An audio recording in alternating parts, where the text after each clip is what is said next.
మాకు వారసత్వంగా ఇచ్చినటువంటి పెండింగ్ బిల్లులు అయితే ఇవి లాస్ట్ ఏదో 1-2 ఇయర్స్ నుంచి కాదు సార్ 2014 నుంచి కూడా ఇట్లనే వస్తూ వచ్చింది పెండింగ్ బిల్స్ నా దగ్గర ఉన్నాయి కావాలంటే వాళ్ళకి ఆ స్టేట్మెంట్స్ కూడా ఇవ్వడం జరుగుతుంది అధ్యక్ష అదే విధంగా అధ్యక్ష వీరి హయాంలో ఇప్పుడు ఆర్థిక శాఖ మంత్రి గారు ఆ రోజు హరీష్ రావు గారే ఉన్నారు వారు ఇంత బాధపడుతున్నారు మీ చేతిలో ఉండి ఇట్లా ఒక సంతకం పెట్టించుంటే ఆ రోజు అన్నీ క్లియర్ అయ్యేటి మేము వచ్చినాక సర్పంచ్లో లేరు సర్పంచ్ల బిల్లులు మా దగ్గర పెండింగ్ లేవు అయినా కూడా సార్ మా ప్రభుత్వంలో మరి ఇప్పటి వరకు జీపీల కోసం 740 కోట్ల రూపాయలను ఇవ్వడం జరిగింది ఉపాధి హామీ కింద కూడా గతంలో జరిగినటువంటి పనులలో 450 కోట్లు రిలీజ్ చేసినాం ఇంకా కొంత పెండింగ్ ఉన్నది వాస్తవం కాకపోతే వీళ్ళ హయాంలో చేసిన వాళ్ళందరి దాదాపుగా ఎన్ఆర్ఈ చేసి మేము కూడా క్లియర్ చేయడం జరిగింది సార్ అట్లనే ఎలక్షన్స్ జరగకపోవడము ఇతరత్ర తోటి ఆ నిధులు కొంత గ్రామ అభివృద్ధి కోసం రిలీజ్ చేయలేకపోయినాం కేంద్ర ప్రభుత్వం 15వ ఆర్థిక సంఘం నిధులను విడుదల చేయలేదు సార్ అది కూడా కొద్దిగా ఎఫెక్ట్ ఉంది అదేవిధంగా మన ఊరు మన బడి కింద కూడా మన వాళ్ళు మాట్లాడారు 1100 కోట్ల రూపాయల పనులను గత ప్రభుత్వం చేస్తే మరి అవి 800 కోట్ల రూపాయలు పెండింగ్ ఉన్నటువంటి మాట కూడా వాస్తవం ఇప్పుడు మేము అమ్మ ఆదర్శ పాఠశాలలతోటి పనులు చేయించడం జరుగుతూ ఉంది సార్ కాబట్టి ఈరోజు మరి మా కోవలక్ష్మి గారు ఎమ్మెల్యే గారు అన్నట్టుగా మేము చెల్లించమనలేదు చెల్లిస్తాము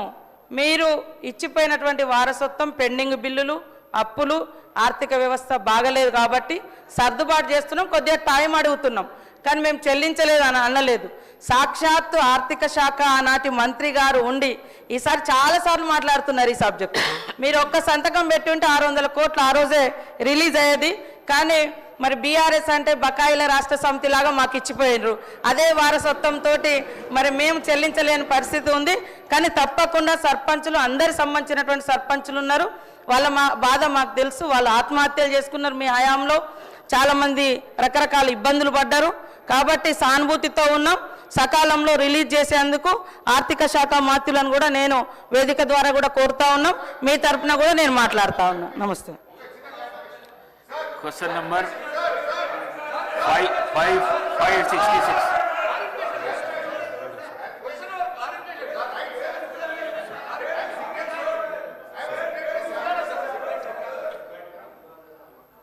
స్పీకర్ గారితో సవినయంగా మనవి చేసేది ఏంటంటే సభ నడుపుతున్న తీరు పట్ల నా తీవ్ర ఆవేదన వ్యక్తం చేస్తూ ఉన్నా ఫస్ట్ క్వశ్చన్లో నేను చెయ్యెత్తితే మీరు సిగ్నేటరీ కాదు మీకు మైక్ ఇవ్వమన్నారు థర్డ్ క్వశ్చన్లో సిగ్నేటరీ కానటువంటి వ్యక్తికి మీరేమో ఇప్పుడు మైక్ ఇచ్చారు ఎందుకు ఇచ్చారని మేము అడగడం లేదు సభా సాంప్రదాయాలు అందరికీ సమానంగా ఉండాలని సవినయంగా మీకు విజ్ఞప్తి చేస్తున్నాం ఇకపోతే మా సీతక్క గారు ఒక మాట అన్నారు నా పేరు తీసుకొని మీరు అప్పుడే డబ్బులు ఇచ్చుంటే బాగుండేదని ఎస్ నేను ఇచ్చాను మా గౌరవ కేసీఆర్ గారి ఆదేశాల మేరకు పల్లె ప్రగతి కింద ప్రతి నెల 275 కోట్ల రూపాయలు మేము గ్రామ పంచాయతీలకు ఇచ్చాం పల్లె ప్రగతి ప్రారంభమైన తర్వాత 3,300 కోట్ల రూపాయలు 3,300 కోట్ల రూపాయలు మేము గ్రామ పంచాయతీలకు ఇచ్చాం ఒకవేళ మీరు ఆ పద్ధతిని కొనసాగించుంటే నెల 275 కోట్లు ఇచ్చుంటే ఇవాళ ఈ బకాయిలు ఉండేటియే కాదు అనేటువంటి విషయాన్ని మనం చేస్తా ఉన్నా ఇవాళ కాంగ్రెస్ పార్టీ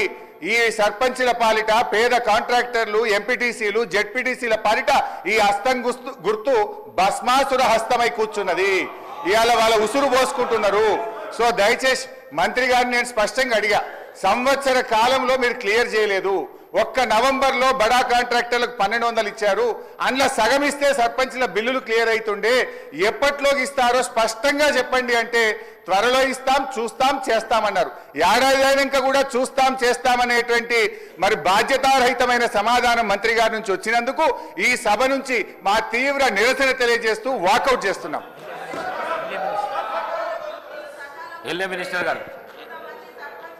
మినిస్టర్ గారు అధ్యక్ష గౌరవ సీనియర్ శాసనసభ్యులు హరీష్ రావు గారు మాట్లాడుతూ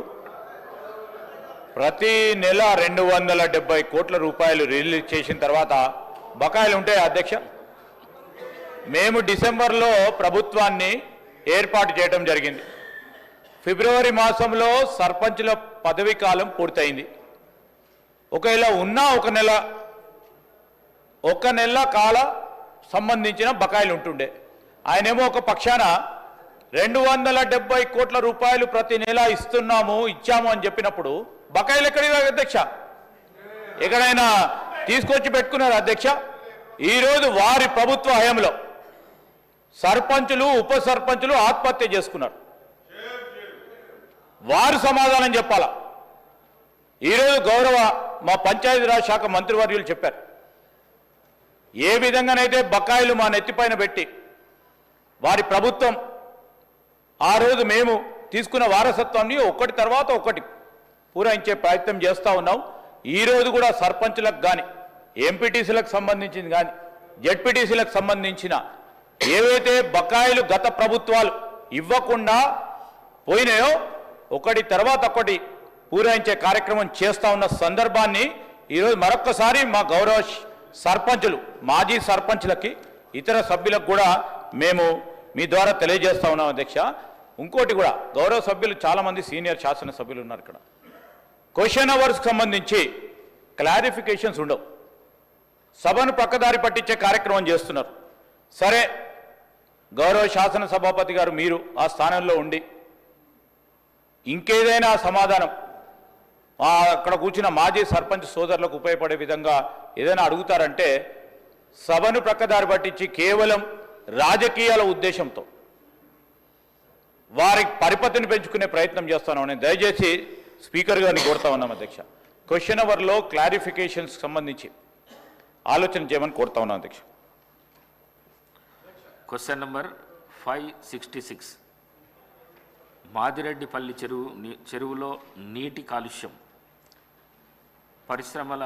మరియు వాణిజ్య శాఖ మంత్రి గారు. అధ్యక్ష, మొదటి ప్రశ్నకు సమాధానం అవునండి. కాలుష్య నియంత్రణ మండలి ఫిర్యాదులను స్వీకరించబడినాయి. రెండవ ప్రశ్న, దానికి సంబంధించి తీసుకోవాల్సిన చర్యల విషయంలో Emmanuel labs, APL health care, Aurobindo pharma, Evertogen India ఈ కంపెనీలకు సంబంధించిన వర్షపు నీటితో పాటు కాలుష్యాలను వ్యవసాయ భూముల్లో విడుదల చేస్తున్నారని, తద్వారా తమ భూములు దెబ్బతింటున్నాయని సదరు పరిశ్రమలపై చర్య తీసుకోవాలని కోరుతూ ఫిర్యాదులు అందాయి. 3 యూనిట్లు అంటే APL health care limited unit 1, Aurobindo pharma limited unit 7, APL health care limited unit 8 tablets, capsules, ointments మున్నగు ఆరెంజ్ కేటగిరీకి వచ్చే ఈ ఫార్మా ఫార్ములేషన్ తయారీలో నిమగ్నమై మహబూబ్నగర్ జిల్లా జడ్చర్ల మండలం పోలపల్లి గ్రామం మరి టీజీఐఏసి SEZలో నెలకొని ఉన్నాయి అధ్యక్ష. 2019లో UOMS 189లో గౌరవ SGT ద్వారా నియమించబడిన జాయింట్ కమిటీతో పాటు కాలుష్య నియంత్రణ మండలి అధికారులు 30 అక్టోబర్ 2019